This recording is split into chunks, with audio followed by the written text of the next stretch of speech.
नमस्कार दोस्तों, आज हम लोग पढ़ेंगे कोशिका।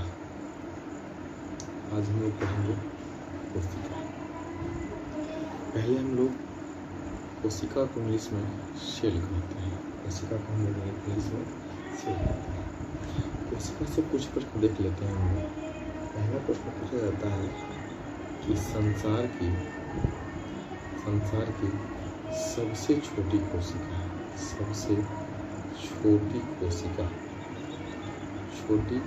पूछा जाता है कि संसार की सबसे छोटी कोशिका क्या है।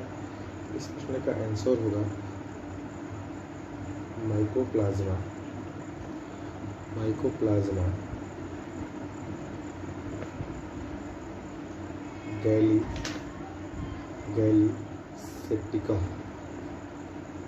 गैलीसेप्टिकम। इस प्रश्न का आंसर होगा माइक्रोप्लाज्मा गैलीसेप्टिकम नामक यह एक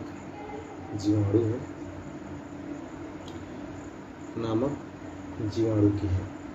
यानी कि पूछा जाएगा कि संसार की सबसे छोटी कोशिका का नाम बताइए, तो माइक्रोप्लाज्मा गैलीसेप्टिकम किसमें होता है, तो जीवाणु में होता है। किसमें होता है? जीवाणु में होता है। फिर पूछा जाता है कि संसार की सबसे बड़ी कोशिका का नाम। तो संसार की सबसे बड़ी कोशिका का नाम है शुतुरमुर्ग का अंडा। शुतुरमुर्ग का अंडा का होता है, यानी कि इसके अंडे का सबसे बड़ी कोशिका होता है। इसको हम बोलते हैं सबसे बड़ी कोशिका। फिर बोला जाता है कि मानव शरीर में पाई जाने वाली सबसे छोटी कोशिका, यानी कि मानव शरीर में पाई जाने वाली सबसे छोटी कोशिका का नाम क्या है? तो मानव शरीर में पाई जाने वाली सबसे छोटी कोशिका का नाम है सेरिबेलम। क्या चीज? सेरिबेलम की ग्रेन्यूल सेल। मानव शरीर में पाई जाने वाली सबसे छोटी कोशिका का नाम है सेरिबेलम की ग्रेन्यूल सेल। फिर कहा जाता है, अगला क्वेश्चन पूछ सकता है कि मानव शरीर में पाए जाने वाली सबसे बड़ी कोशिका। मानव शरीर में पाए जाने वाली, तो मानव के दो भाग होते हैं। एक नर, दूसरा मादा। तो ये मादा जाति में पाया जाता है। इसका नाम है अंडाणु।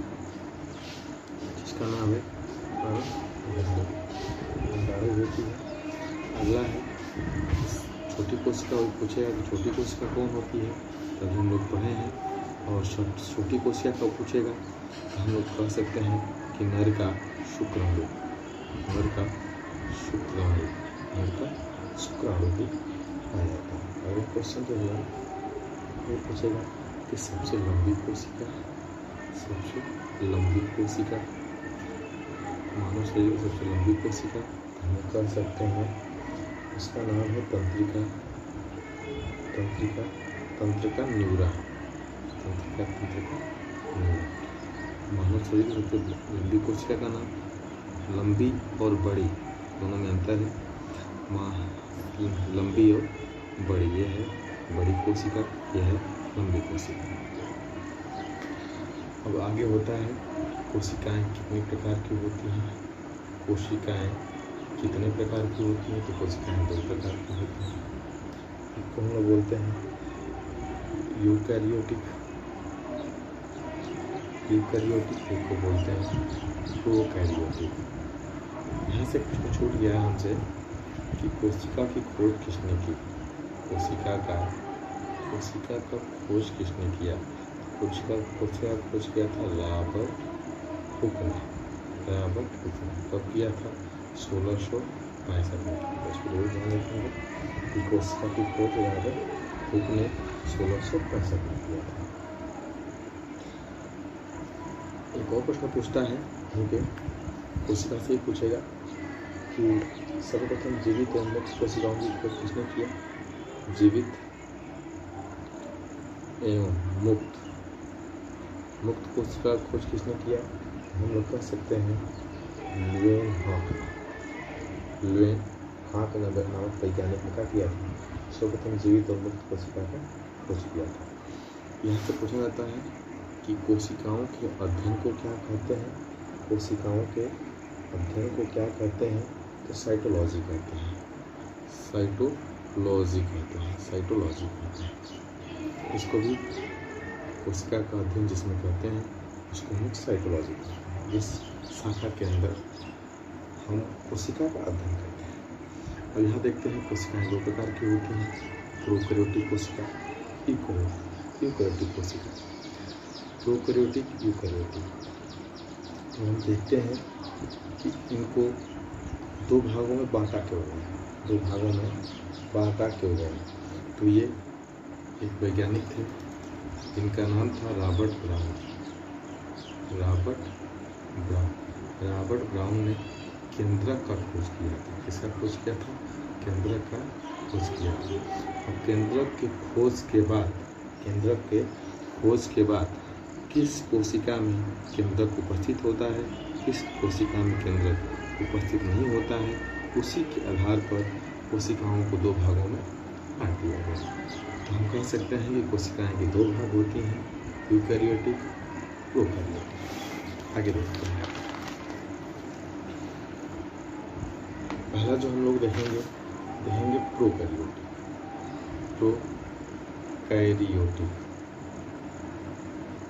प्रोकैरियोटिक कोशिका। प्रोकैरियोटिक कोशिका को कोशिका का पहला भाग क्यों बोला गया या कोशिका से अलग क्यों किया गया? हम कह सकते हैं इसमें जो केंद्रक होता है प्रोकैरियोटिक में, केंद्रक इसमें अस्पष्ट हम कह सकते हैं कि अस्पष्ट केंद्रक का अभाव होता है। क्या होता है? अस्पष्ट केंद्रक का अभाव होता है, यानी कि प्रोकैरियोटिक में केंद्रक होता ही नहीं। इसमें और कह सकते हैं कि इस कोशिका में यानी कि प्रोकैरियोटिक कोशिका में केंद्रक झिल्ली और दूसरा हम कह सकते हैं इसमें कि केंद्रिका दोनों क्या होते हैं? अनुपस्थित होते हैं। केंद्रक झिल्ली, जब केंद्रक ही नहीं है तो केंद्रक झिल्ली और केंद्रिका दोनों क्या है? अनुपस्थित हो रहे हैं।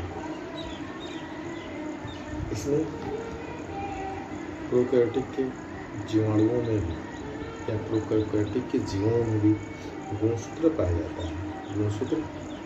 अगर आ गया वर्ड गुणसूत्र, तो गुणसूत्र का खोज वाल्डेयर नामक वैज्ञानिक ने 1888 में किया था। जरूर ध्यान रखेंगे कि गुणसूत्र का खोज किसने किया था? वाल्डेयर ने किया था। कब किया था? 1888 में किया था। गुणसूत्र क्या होता है? तो गुणसूत्र आनुवांशिक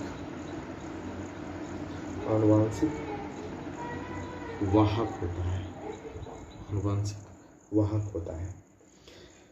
आगे है कि इसमें देखेंगे प्रोकैरियोटिक में डीएनए द्वारा निर्मित, यानी गुणसूत्र होते हैं जो आनुवांशिक वाहक हैं, डीएनए द्वारा निर्मित होते हैं। और कह सकते हैं कि न्यूक्लियोटाइड में मौजूद रहते हैं, यानी गुणसूत्र किसमें मौजूद होते हैं? न्यूक्लियोटाइड में उपस्थित रहते हैं।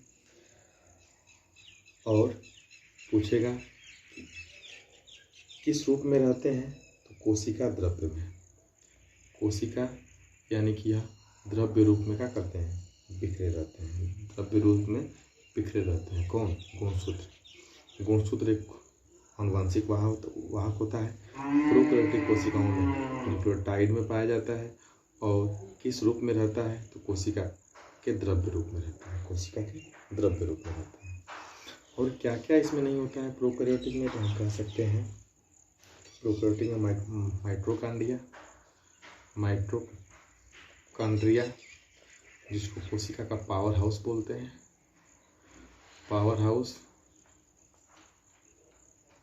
पावर हाउस कहते हैं। माइक्रोकांडिया भी नहीं पाया जाता है, इसको हम लोग बिजली घर भी कहते हैं, बिजली घर भी कहते हैं, पावर हाउस भी बोलते हैं। ये प्रश्न पूछा जाता है कि कोशिका का पावर हाउस किसे कहते हैं, तो माइक्रोकांडिया को कहते हैं।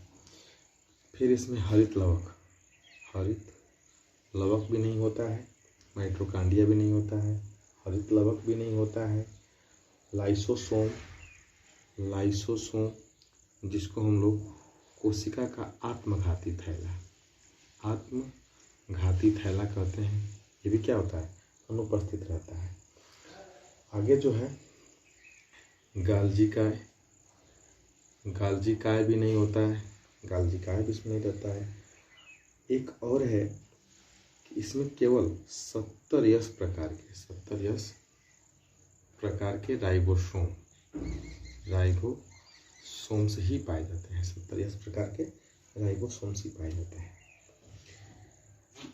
और है एक जो डीएनए होता है, डीऑक्सीराइबोन्यूक्लिक एसिड प्रोटीन के साथ जुड़ा नहीं होता है। यह प्रोटीन के साथ जुड़ा नहीं होता है। कौन? डीएनए प्रोटीन के साथ जुड़ा नहीं होता है। अर्थात हम कह सकते हैं कि इसमें जो हिस्टोन प्रोटीन होता है, हिस्टोन प्रोटीन का अभाव होता है। किसमें? प्रोकैरियोटिक कोशिका में। एक और है कि यहाँ से कि गुणसूत्र कितने होते हैं, तो इसमें गुणसूत्र केवल एक होते हैं। यह प्रोकैरियोटिक के जीवाणुओं का नाम क्या है, तो हम कह सकते हैं कि जीवाणु नील हरित शैवाल